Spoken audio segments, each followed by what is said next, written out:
Okay, now when the politicians that are running for president are talking about something, you know that's probably very important in our society because they're looking for votes. And it's really all about what's called the gig economy. Now, this is really changing the way we're really working in this country, how we're going to get paid and what the opportunities are. Good or bad, it seems to be happening. And it's all because of the internet. It's called either the gig economy, the shared economy, peer-to-peer, and even crowdfunding is in that. Now, I've done other things on crowdfunding and how to take advantage of it, but also the shared economy. This is, I think, the greatest thing for, I think, getting more fun out of life, too, because it really eliminates traditional jobs. Traditional jobs are shrinking in our society, right? And so everybody's doing freelance work and things like that, and working for themselves. And they estimate now about a third of us are working that way. And in 5 years, it's going to be like 50% by some data I've seen. And more importantly, other data I think that will push this is that 90% of the people that have normal jobs don't like what they're doing. 90%, so we're wasting the energy out there. People go to work and being miserable. They're not giving a lot, right? So now with the gig economy and the internet, man, it's full-time jobs, part-time jobs, and even one-time jobs that people are piecing together careers like this. And what's neat about the internet makes it easier than ever to do something like this right out of your home in your underwear or when you want to work and all this kind of stuff. And now here's another thing why it's booming. All the new wealth in our country seems to be being created from opportunities like this. Look at this data here. One of these gig economy, shared economy, platforms is called Airbnb. Okay, now this is very popular now. And that company, which is just a website, is worth $50 billion. Okay, I'm sorry, no, Airbnb, that's another one, that's Uber. Airbnb is only worth $25 billion. Okay, now at $25 billion, they only have 2,000 employees. But what they have is 1 million people that are making money off of their website. So see, the website creates all the details of making money, and it's a platform. And they bring the customers, they do the credit card stuff, they do all this other stuff. So 1 million people now are using this to make money. And they're worth $25 billion. So what's $25 billion? Well, look at Hyatt Hotels. Now, see, Airbnb provides places for you to stay when you travel. Okay, so like hotels, but they're people's apartments or homes or bedrooms or tents or whatever. And there's 1 million of them. $25 billion. Hyatt Hotels is only worth $10 billion. So this Airbnb now is 2.5 times Hyatt Hotels. Now, Hyatt Hotels employs 80,000 people.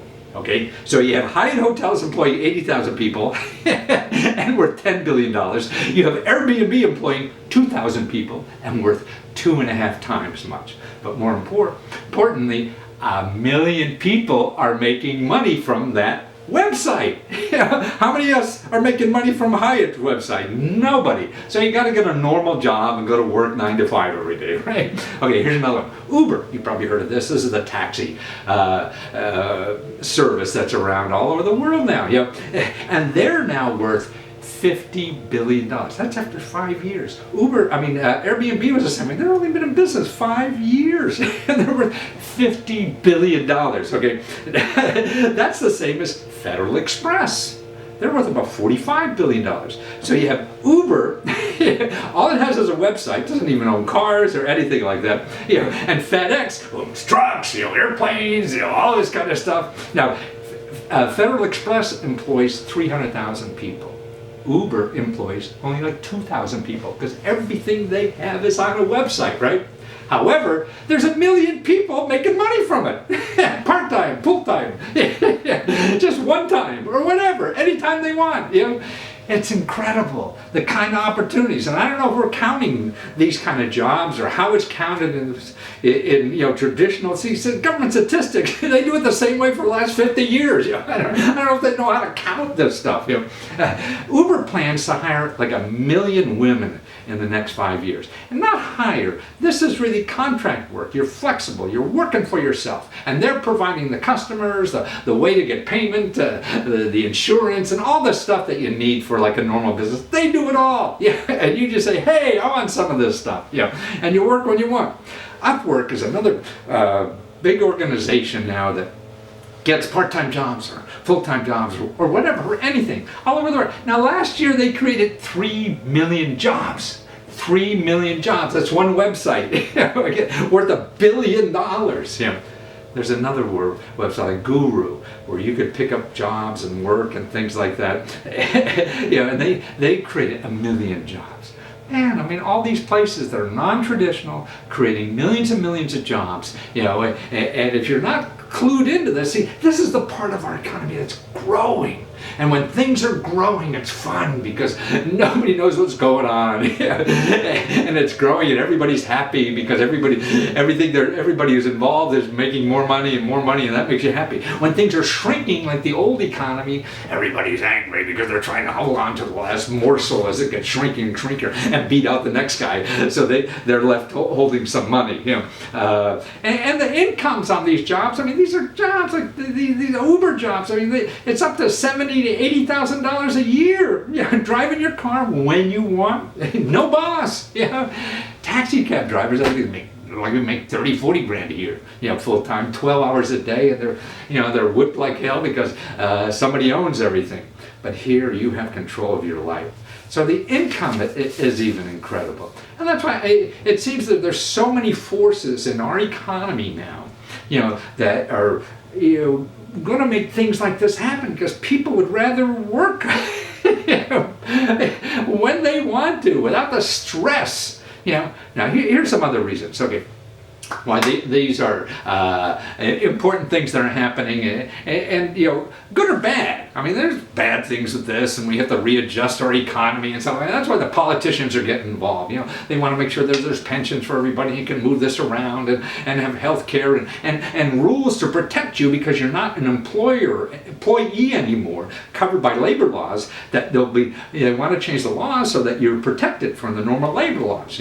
They can't take advantage of it, but that's less likely, to tell you the truth, because you have more protection on these kinds of things at times. It all varies.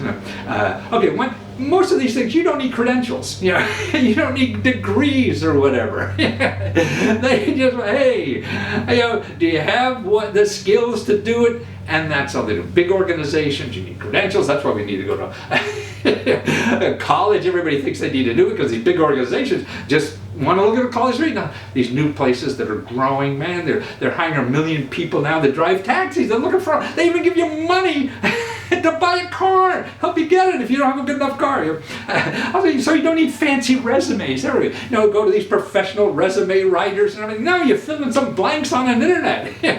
That's all you do. No boss. Now just think, that's the thing that I think most of us have stress. This is what I think, causes a lot of hurt inside, is the stress we have. People pushing on you. They got to make their quota, and somebody's pushing on them to make their quota. So you got to feel the heat from some boss trying to have them make their quota, and all that kind of fat stuff falls downhill on this other way that people are organizing now to do this. You decide when you want to work, and you just say, hey, I'm available now, and you put on your app and you get the jobs, and it's right there. So there's no schedule. That's the other thing. To me, the most fascinating thing, the greatest thing in life is waking up every morning and having the option to decide what I really want to do today. That's why I always loved working for myself, really. I work like hell, every day. I work more because I love it, but it's just that option. If it's a beautiful day and I really want to play golf or go out with my wife on a nice lunch for 3 hours and not explain that to anybody, wow, that's really living. So you work when you want to work, not somebody else. Like you go deliver pizza in this country, some guy wants you, okay, we need you 5 to 10 o'clock at night, every day, 5 days a week, or whatever it is. You just click in, hey, I'm available to do this or not. Nobody's after you or whatever. And you work on the salary right. You want. If it's not a good salary, you go somewhere else. Things like that. So it's no big thing to go around and get the salary that you're really looking for. Also, see, in collecting money, like an Uber or Airbnb or all these other platforms, they're doing the credit cards. So you have less risk because they already got the credit card. If you're driving around in a taxi cab, you don't know if this guy's going to pay you when they get in your car, right? You don't know who they are, they don't know who you are, or whatever. Here, before you get in a car, they already have the guy's money, and you're going to get paid. You don't even have to it includes a tip and everything. You don't even have to ask for money. That's why. So even things like this are going to grow because it's nicer for the consumer. So that's why I feel it's going to work. So you're almost guaranteed you get paid on tax. You're not all these other places, and you don't have to worry about the accounting. You don't have to be an accountant. You don't have to do anything. They just send you the money. They take out a little piece. Sure, they do, but it's not much. To tell you the truth. I mean, when I was writing books for people in New York, I would only get 5% or 10%, or something like that. Now it's a flip. If they take 10%, that's a lot. Okay, the website provides insurance for your protection too, so you don't have to worry about, am I liable? Is somebody going to sue me? Ask a lawyer or whatever. No, I mean, see, they provide all this bureaucratic nonsense that most of us hate when we start a business. So it's all there. And you really have power over the employer. See, everybody who works like this, everybody rates everybody else. And that's more powerful than anything. Like, people stay at our Airbnb. We have an apartment downtown, and when people come in, and we clean it for them or whatever, and they leave it cleaner than we gave it to them, because they don't want us to badmouth them on this platform where they're getting rooms all over the world or whatever. So it's the same way. If you're driving for somebody, you badmouth the employer or whatever, and then, so they have trouble getting work. So that's why you have power. You work for some big company, and what are you going to do? Put it on Google or whatever, and maybe somebody on your own little website or a complaint website. No, right where everybody makes a decision on whether to use that company or not will be your bad mouthing because they didn't treat you right. So that gives you power in the system like nothing else, I think. Okay. Let's see. And the most important thing, tell you the truth, is the marketing. I mean, that's the biggest problem for any job or any kind of service you want to provide or whatever you want to do it yourself is customers. And if you don't have customers, you don't have income, right? And see, these platforms now, these websites are the places that give customers. If you put up a website that I'm going to do this service or whatever, man, you're not going to have enough money to advertise to get people on the web to know that you're there and all this kind of stuff. But everybody looking for a hotel room knows Airbnb is there, and they're going there every day, millions and millions of people. So it's just whether they pick you or not. So it's like you getting a job and you go to the place where they're hiring people. And so it's the same as that. That's what's so great about these platforms. And this is why they're worth like $50 billion just for a website. Now, I've listened to about 40 of these. Watch the other interview that has about 40 of these websites like this for everything. How to make extra money from all these websites, whether it's clean out your closet, making a bunch of dough, or even having people use your own car, because you only use your car about 10% of the time. The rest is sitting there. So you can make maybe $300, $400, $500 a month on your car, not sitting there. All these kinds, your extra time, your extra kinds of things. See, platforms now are the way to efficiently do this. So people who need that stuff go to one source, and people who have it and want to make money at it go to that source. So watch these 44 places, and there's many more, but these are just the ones that give you an idea what's going on.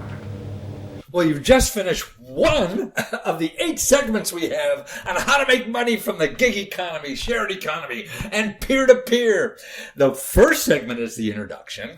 The second segment is full-time, part-time, and one-time jobs. The third segment is one-of-a-kind jobs. The fourth segment is money for your home or your boat. The fifth segment is how to get money from your car. Or the sixth segment is money from your closet. There's a lot of money in there you don't know about. And the sixth segment, We said that. Money from your closet. The seventh segment is money from all your other stuff. And then there's an eighth segment is money from storing other people's stuff. Wow! So learn how to make money in the new economy and learn all the ways to do it.